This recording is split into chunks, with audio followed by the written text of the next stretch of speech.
I know you won't believe me. I don't blame you, even I didn't believe what I was reading when I first got the offer. A night shift job, 6-figure salary, no experience required. Just absolute silence and strict adherence to a list of written rules. Sounds like a scam, right? But the name stamped on the documents froze me in place. Area 51, Nevada. Not everyone gets chosen. I never applied. Never sent a resume. Yet one morning a black envelope appeared at my doorstep. No return address. No trace on my security camera. Just one line. We know you need this job. Read the terms carefully. And so, I, broke. Desperate nobody drowning in debt walked willingly into a place the world only knows, through conspiracy theories, blurry footage, and whispered rumors. I thought I'd be monitoring cameras, logging reports, maybe chugging coffee to stay awake. But no. On my very first night when I stepped into the control room, I saw a wall covered in handwritten rules written in red ink. What chilled me to the bone wasn't what the rules said. It was the handwriting. It was mine. 1. A defining moment. The black envelope on my doorstep. I don't remember what day it was. Only that the sky was overcast, the clouds thick and gray like a warning of something unnatural. When I opened the front door, a solid black envelope was sitting neatly on my doorstep. No sender, no postmark, just one line on the front. We know you need this job. Read the terms carefully. I looked around. No one in sight. No cars, no footsteps. Just a silence so deep it felt like the world had stopped breathing. 2. Terms that made no sense. Inside the envelope was a thick stack of papers, no logo, no company name. But on the first page, bold and centered, read, "Welcome to the night shift at Area 51, Nevada." I actually laughed at first, thinking it was a prank. But the further I read, the colder my spine became. No experience required, no interview. Just sign and follow every attached rule. It came with 29 rules and one final line in bold red ink. Breaking any rule may result in permanent disappearance. 3. The name no one dares to mention. What made me freeze wasn't the pay or even the location. It was in the selected employee section, printed in clean font, were my full name, date of birth, home address, even my ID number. I never applied. I never reached out. Yet. They knew everything about me. I called the number listed on the final page. A female robotic voice answered, "We've been expecting you. A vehicle will arrive at 8:00 p.m. tonight. 4. A one-way ride." Exactly at 8:00 p.m., a black SUV pulled up in front of my house. No license plate. The driver wore black sunglasses and never spoke a word. I hesitated before getting in, like I was walking into someone else's horror story, one I didn't write, but couldn't escape. There was no turning back. My phone lost all signal. The doors wouldn't open from the inside. We drove in silence across the endless desert of Nevada, a place where no one would hear you scream. 5. The gate to Area 51. Curiosity dies here. After more than 2 hours, we arrived at a massive iron gate, rusted cold and anonymous. No signs, no guards. Only a camera slowly swiveling toward us. The gate opened by itself as the SUV approached, as if it recognized me. Inside, the air was thick and unnaturally cold. I could hear machinery humming beneath the ground, metal scraping somewhere in the distance, and a smell, somewhere between ozone and wet, rotting flesh. 6. The control room and the rules. Written in red, I was led into a small control room, just a desk, some glowing monitors, and a wall completely covered in sticky notes. Each note was a rule handwritten in red ink. Do not open. Door number 3. Do not speak to the figure in the astronaut suit.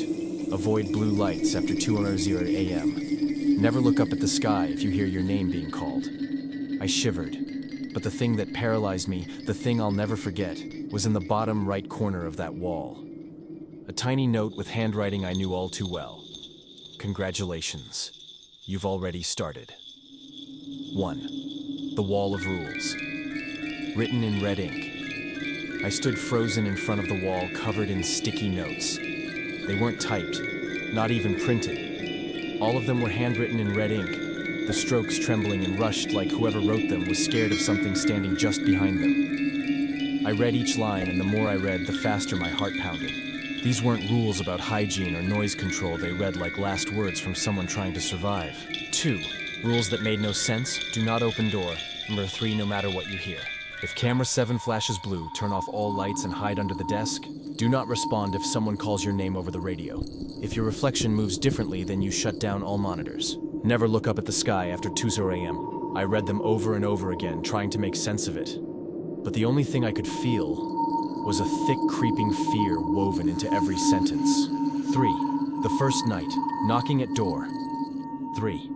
At exactly 1:43 a.m., while checking the cameras, I heard knocking 3 slow, deliberate taps, where from door number 3. I approached cautiously. The metal door vibrated slightly with each knock. No voices, just a rhythm, like someone counting down my remaining time. I remembered rule number 1, do not open. Even as the knocking got faster, even when I swear I heard a voice whisper from the other side, please, it's cold in here. Let me out.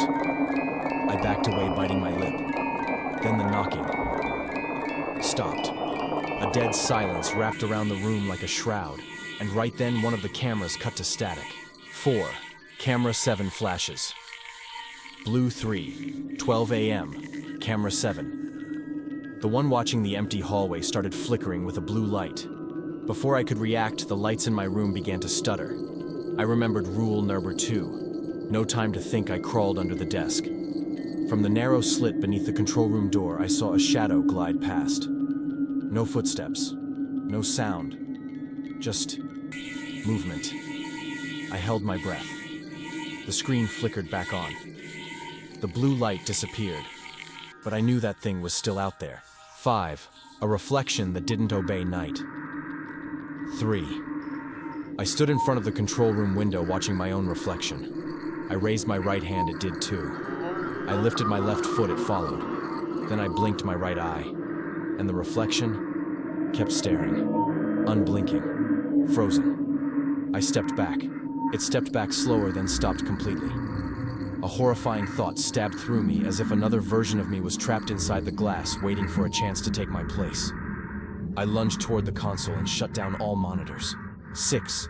The radio called my name. 4:27 a.m. I was filling out the logbook when the radio hissed, then crackled to life. A man's voice came through. It was me, but not me. Hey, I know you're listening. Don't let it see you're afraid. If you make it through tonight, don't come back. I flung the radio across the room, heart pounding like it would burst. Who recorded that? Was it me from the future, a copy of me, or something worse? 7. Losing faith in reality. I started to realize these rules weren't to protect the facility. They were meant to keep me alive. There were no other staff. I never saw a supervisor. No one called to check in. No one came to relieve my shift. It was just me. And something not of this world drifting around in the darkness each night. The knocking continued. Slow, then desperate. And I swear I heard someone crying. Then a voice, faint, muffled. Someone there, please. I'm locked in. I don't want to die in here. A woman's voice, young, trembling. She called me by name, my name. My blood turned cold. No one here should know who I am. No one. Unless they're watching me, or used to be me. 4. 1:41 a.m. The temptation to open. I stood up, left the control room. Door number 3 was at the far end of the west hallway. I walked slowly. Each step felt heavier than the last. The knocking had become pounding, louder, frantic.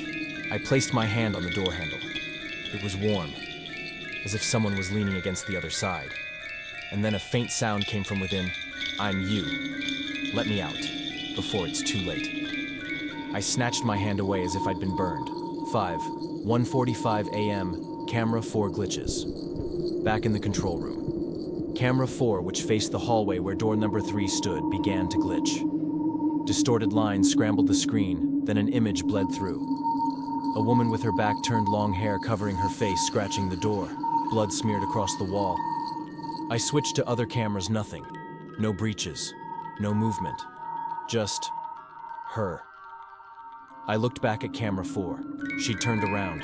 She had no eyes, no mouth, just smooth skin and a smile. 1:57 a.m. The door begins to open. On its own. I shot to my feet. A metallic creak echoed over the facility's internal PA system.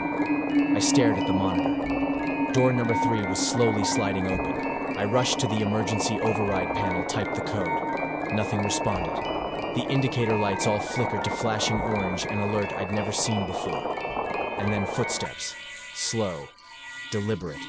Echoing through the hallway mic. Clack. Clack. Clack. Then the radio hissed back to life. You can't shut what you've already opened. 7:02 a.m., end of the first night. I locked myself in the control room, turned off the lights, and curled up in the corner, holding my breath, waiting for a touch, a voice, a stare from the darkness. But nothing came. Eventually, the monitors flickered back on. Camera 4 was empty. Door number 3 was closed. But what chilled me to the core was the logbook on my desk. Someone had written a new line in red ink. Night 1 survived, but you let it out. 1:02:07 a.m., the clock that didn't belong. There was an old wall clock in the control room. Rusted metal frame, dusty glass face, forgotten and still. I had never really looked at it until the second night. When I glanced up, something froze my blood. The clock's hands were moving backward. Not erratic, not broken. They were spinning smoothly, precisely, but in reverse. I checked my wristwatch. Normal. Looked back up. The wall clock still moved backward, as if it wasn't bound to the same time I was. 2:31 a.m., the strange hour. I tried to ignore it, forced myself to focus. But the moment the minute hand moved from 6 to 5, meaning 2:30 rewound, to 2:29, the lights in the room went out. Every monitor shut down. The radio screeched once high sharp. Then the overhead speaker played a recording. In my voice. Turn off the lights. Lie still. It's wandering. I went cold. The entire room felt like it had been pulled out of reality. The walls seemed to curve. The desk looked slightly off angle. It felt like I was slipping into another layer of time. 2:46 a.m., my own duplicate. The screens flickered back on, warped and distorted. Camera 2 outside the control room displayed an impossible image. Me, standing at the door, but not me. Not now. Same uniform, same build. He stood still, staring directly into the camera, tapping on the glass 3 times. Tap, tap, tap. I looked at my own hands. I wasn't moving. He smiled, a crooked, lifeless grin, then vanished when the feed glitched. 2:58 a.m. The clock freezes. The reversed clock stopped right at the 3. I stared at it, heart thudding in my ears. Then the hour hand suddenly jerked forward, fast spiraling clockwise. The ticking became a screech of metal. I felt dizzy, the world bending around me like I was falling through a broken lens. I collapsed. Everything twisted. Reality turned to static. 5:30 a.m., the temporal rift. When the clock hit exactly 3:00 a.m., the control room door swung open. I hadn't touched it. Standing beyond was a version of the same room, but reversed. The desk on the left was now on the right. The papers were printed backwards. The rule board was written bottom to top. And inside that room, I, or something that looked like me, was sitting there silently writing something in red ink. I stepped forward. It looked up. Our eyes met. But inside its gaze, there was nothing. Just black. 6:03 a.m., back to normal. But not really. I stumbled backward, slammed the door shut.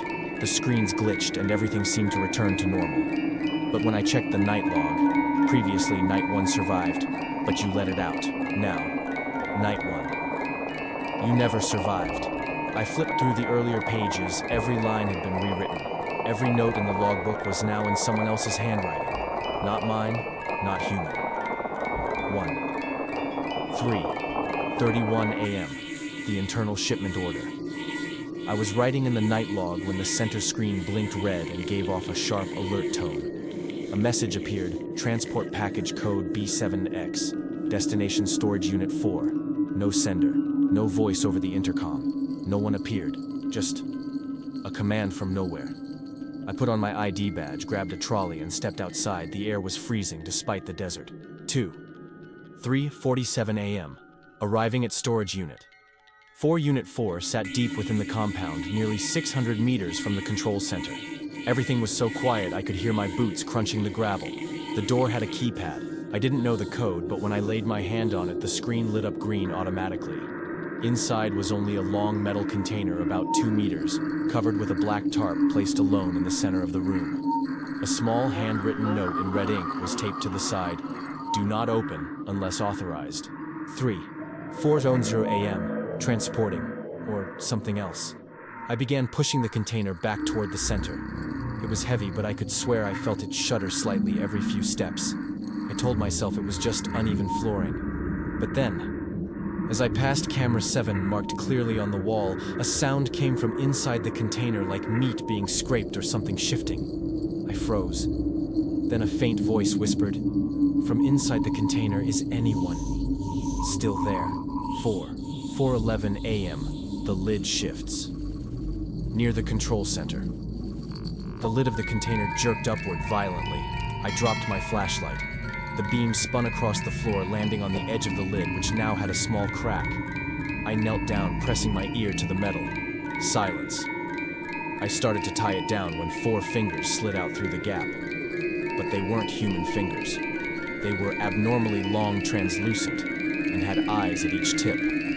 And they were looking at me. 4:13 a.m., trying to seal it shut. I lunged forward, slamming the lid back down. The fingers twisted, releasing a guttural screech like a suffocating infant. I tightened the strap, sweat pouring off me. My heart thundered in my chest. After a brutal struggle, the lid fell still. I slumped to the ground, gasping for air. But when I looked again, a trail of clear mucus was leaking from the edge of the box. It was breathing. 4:19 a.m. Back to the control room. I delivered the container to the isolation vault in the sublevel as instructed. The moment I stepped out, the lights inside that room shut off automatically. I returned to the control room. Checked the security monitor. The container was still in place. But then, next to it stood a tall, thin, human-like figure, face hidden back, turned to the camera. I switched to another angle. Nothing. Switched again. And on the third switch, it was staring directly into the lens. 4:27 a.m. The final message. Hands trembling. I went to log the event, but there already written in my logbook was a sentence in unfamiliar handwriting. That was no corpse. That was its eye. And now, it has seen you. I looked up. The wall clock, the one that had been ticking backward all night, was gone. Not broken. Gone. 3:31 a.m. The internal shipment order. I was writing in the night log when the center screen blinked red and gave off a sharp alert tone. A message appeared. Transport package code B7X. Destination storage unit 4. No sender. No voice over the intercom. No one appeared. Just a command from nowhere. I put on my ID badge, grabbed a trolley, and stepped outside. The air was freezing despite the desert. 3:47 a.m. Arriving at storage unit. Unit 4 sat deep within the compound, nearly 600 meters from the control center. Everything was so quiet, I could hear my boots crunching the gravel. The door had a keypad. I didn't know the code, but when I laid my hand on it, the screen lit up green automatically. Inside was only a long metal container about 2 meters, covered with a black tarp placed alone in the center of the room. A small handwritten note in red ink was taped to the side. Do not open unless authorized. 3:40 a.m. Transporting, or something else. I began pushing the container back toward the center. It was heavy, but I could swear I felt it shudder slightly every few steps. I told myself it was just uneven flooring. But then, as I passed camera 7 marked clearly on the wall, a sound came from inside the container like meat being scraped or something shifting. I froze. Then a faint voice whispered, "From inside the container, is anyone still there?" 4:11 a.m. The lid shifts near the control center. The lid of the container jerked upward violently. I dropped my flashlight. The beam spun across the floor, landing on the edge of the lid, which now had a small crack. I knelt down, pressing my ear to the metal. Silence. I started to tie it down when 4 fingers slid out through the gap. But they weren't human fingers. They were abnormally long, translucent, and had eyes at each tip. And they were looking at me. 4:13 a.m., trying to seal it shut. I lunged forward, slamming the lid back down. The fingers twisted, releasing a guttural screech like a suffocating infant. I tightened the straps, sweat pouring off me. My heart thundered in my chest. After a brutal struggle, the lid fell still. I slumped to the ground, gasping for air. But when I looked again, a trail of clear mucus was leaking from the edge of the box. It was breathing. 4:19 a.m. Back to the control room. I delivered the container to the isolation vault in the sublevel as instructed. The moment I stepped out, the lights inside that room shut off automatically. I returned to the control room. Checked the security monitor. The container was still in place. But then, next to it stood a tall, thin, human-like figure face, hidden back, turned to the camera. I switched to another angle. Nothing. Switched again. And on the third switch, it was staring directly into the lens. 4:27 a.m. The final message. Hands trembling, I went to log the event, but there already written in my logbook was a sentence in unfamiliar handwriting that was no corpse. That was its eye, and now it has seen you. I looked up. The wall clock, the one that had been ticking backward all night, was gone. Not broken. Gone. 12:00 a.m. Night 13 begins. Exactly like night 1. I activated the system as usual. Everything was running normally, but something felt wrong. I checked the night log. The first page had changed to night 1. I flipped back through the previous pages. They were gone. Blank. All 12 nights before wiped clean. My hands shook. It was as if I had never survived those nights. As if night 13 was where everything began. 1:01 a.m. Everything repeats, detail by detail. The knock on door number 3. 3 slow, steady knocks, exactly like the first night. I checked camera 4. There she was, again, the woman with long hair scratching at the door. But this time, I almost screamed. She was wearing the exact same uniform I was wearing right now, and printed on her back was my name. 1:43 a.m. The voice on the radio. Is me. The radio crackled. This wasn't a future recording. This wasn't interference. It was me speaking live. I know you're listening. I'm you, the version that died on loop 7. Listen carefully. Don't let the clock reach 0300. Don't look in the mirror. And don't trust any other you that appears. If you don't break the loop, you'll become part of it. 4:02 a.m. The second shadow appears. Camera. 1. The south hallway showed 2 identical copies of me walking side by side. No footsteps, no words, no eye contact. I switched to the isolation chamber cam, the place where last night's cargo was stored. It was empty. No container, no lights. Just one line smeared in red on the wall. Repetition is punishment for wanting to understand too much. 5:37 a.m. The mirror reflects the future. I went to the restroom to splash water on my face, trying to stay sane.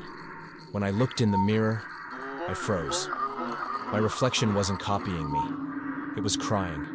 I slowly reached for the glass. It did too, but its hand was gashed, bleeding. It looked at me and whispered, "I died on the 13th night, 23rd cycle." 2:59 a.m. All doors. Open at once, back in the control room. As the minute hand hit 59, every camera lit up at once, every door in the facility opened. On the monitors, I watched door number 3 swing wide. Storage unit 4, open. The underground vault blown apart. From each hallway, versions of me began to emerge, one burned, one eyeless, one in a hospital gown. All of them stared into the camera. All of them smiled. 7:03 a.m. The loop resets. The lights went out.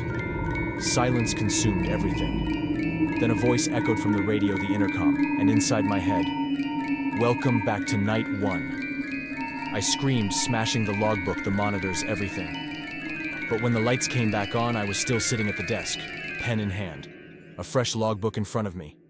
At the top of the page, one line was already written, "Night 1, your first shift at Area 51. 12:00 a.m., another night." But something's different. I had lost all sense of time.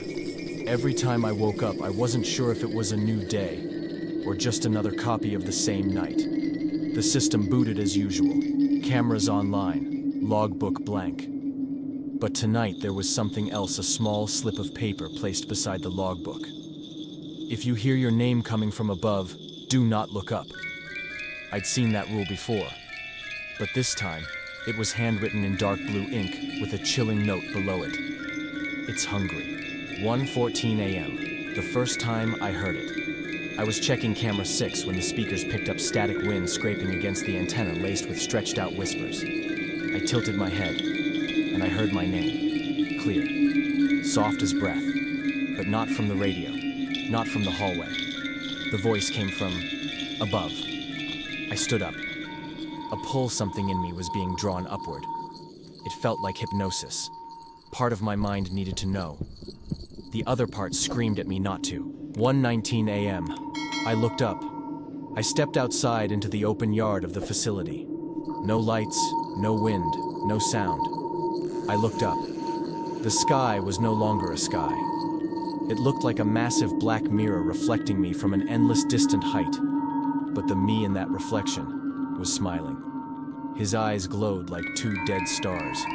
His mouth didn't move, but I heard my own voice echo inside my skull. "Good. You finally looked." 1:21 a.m. He descended from the sky. A human-like figure began to descend. Not physically, but as if reality itself was folding inward to make room for him. He landed a few meters from me. Same uniform as mine, but darker, decaying. No face, just a black void where a face should be. I couldn't move. He walked forward silently and placed his hand on my forehead. 1:22 a.m., remembering what isn't mine. The moment he touched me, memories flooded in all at once. My deaths. The times I burned. The nights I drifted through space. The nights I was eaten. The nights I became something else. I saw hundreds of versions of me in hundreds of loops, failing, going mad, begging, breaking, all ending with one final mistake, looking up. And I understood. The thing watching us from above wasn't a creature. It was hunger, a will, an ancient awareness without a name. 1:24 a.m., awakening, or reset. I woke up in the control room, soaked in sweat, the window wide open. On the ceiling, written in charcoal, "It has seen you." I glanced at the mirror in the corner. My reflection was smiling, but I wasn't. 1:30 a.m. The log writes itself. I opened the logbook. Before I could pick up the pen, the paper began to write on its own. Night 0. The sky has been opened. 12:00 a.m. The final question. I couldn't take it anymore. I had to know. I needed to know, no matter the cost. I'd already broken every rule, stared into reflections, looked at the sky, listened to the voices. I survived. But something inside me had changed. One question echoed louder than the rest. What is Area 51? Really? Who or what am I working for? Why has no one ever left this place? 12:27 a.m. The door not on any map. I followed an old blueprint. There was a corridor that had been erased from the digital maps. I unlocked it using a physical key I'd found in the pocket of a dead version of me during a previous loop. A cold steel door stood before me. No handle, just one faded inscription: data vault. Unauthorized entry prohibited. I inserted the key. The door opened. No alarms, no clicks. Just a long, deep, dark, breathing corridor. 12:39 a.m., the VHS archive room. I entered a room as large as an old cinema. Rows upon rows, maybe thousands of VHS tapes, all labeled Night 1, Subject 022, Night 2, Subject 022, Night 302, Subject 022, Subject 022. Was me. Every tape had a date, and each one ended with the word failed. 12:47 a.m. I played the first tape. The screen flickered on an overhead view of the control room. I walked in, smiling casual, like nothing was wrong. I watched myself on the tape. A few minutes later, the lights went out. Door number 3 opened. A creature crawled out, faceless, boneless. The version of me on the tape did nothing. No screaming, no fighting. I just sat there and smiled. Then my head exploded. The tape stopped. 12:58 a.m. The final tape, hands shaking. I inserted the last tape, night 302, subject 0222. I was standing in front of the camera, not in the past right now, wearing the exact clothes I had on. Me, staring directly into the lens. I spoke. If you're watching this, it means you asked the wrong question. We're not trapped in this place. This place is trapped in US. Curiosity is the last thing a conscious being feels before it's erased. 1:00 a.m., lights out for the final time. The entire facility went black. I heard footsteps, not one set, but dozens. From every direction. I didn't run. I just looked up, gave a faint smile, and said, I understand now. 1:01 a.m., erased from reality. No pain, no screams, just disassembly. My body peeled out of space, my memories unwritten from time, my thoughts blurred from the universe. In the end, only a whisper remained in the void. Curiosity consumed you. 12:00 a.m. I woke up, as if I'd never disappeared. I opened my eyes. No blinding light, no whispers from beyond. Just the control room, as it always was. Everything had returned to normal. The logbook sat on the desk. The coffee was still warm. The cameras were all running. Did I survive? No. That's impossible. I remember being erased. I remember disassembling. I remember that final voice in the void. So, why am I back? 12:17 a.m. A message on the monitor. The central screen suddenly displayed a line of text, one I hadn't typed. Congratulations. You have completed the loop. Then, a new file appeared on the desktop, protocol, next shift. 01, I didn't open it. I'd already been curious once, and it killed me. 12:33 a.m., I hear knocking again. Door number 3, 3 knocks. Still, calm, I didn't move. But this time, the camera showed nothing. No woman, no shadows, no figure. Only a fresh message carved into the door with something sharp. The loop never ends, as long as the gatekeeper lives. 1:00 a.m., a child's voice on the radio. A voice crackled over the radio. Not mine, not a copy, not the system, a child's voice. Mister, I just woke up in here. I don't know who I am. Do you see the camera watching me? I switched to camera 8. A young boy sat curled in the corner of the isolation chamber, eyes wide, staring directly into the lens as if he could see through it, into me. 1:13 a.m., a pre-recorded video plays itself. The screen flickered to life. A recording began to play. It was me, but I'd never filmed this. I was speaking clearly, deliberately. If you're watching this, it means you're next. You'll go through it all like I did. You'll ask questions, and then you'll be erased. The thing is, I'm still here. Part of me got trapped, not dead, not alive, just looping. And now, I'm telling the story to someone else, like you. 1:30 a.m., typing without a hand on the keyboard. The logbook began to type, on its own. Night shift 14. New subject received. Subject 023 awakened. I froze. 023. I'm 022. Then who is 023? 1:33 a.m. The camera turns toward me. Click. Camera 1, usually pointed down the hallway, turned by itself. Toward the control room. Toward me. On the monitor, I saw myself. But in the feed, I was asleep at the desk. I looked at my hands. I was awake. I looked back at the screen, still asleep. I no longer knew if I was awake or dreaming, or if there were two of me. 1:41 a.m., the final truth. Or, the perfect lie. I wrote one last sentence in the logbook, I'm still here. I don't know if I wrote it, or if something made me write it. Maybe I'm dead. Maybe I'm just a recycled version of myself. Or maybe you, the one reading this, are the one meant to take my place. Open ending, but never closed. When the video ends, the viewer is left uncertain. Is the protagonist still alive, or just a self-repeating code inside a system?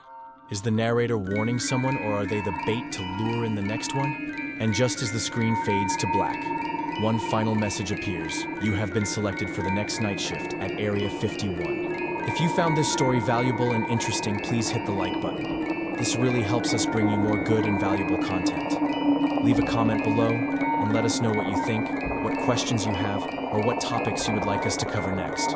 We love hearing from you. Of course, hit the subscribe button and turn on notifications so you never miss our next stories. Thank you for taking the time to read my stories.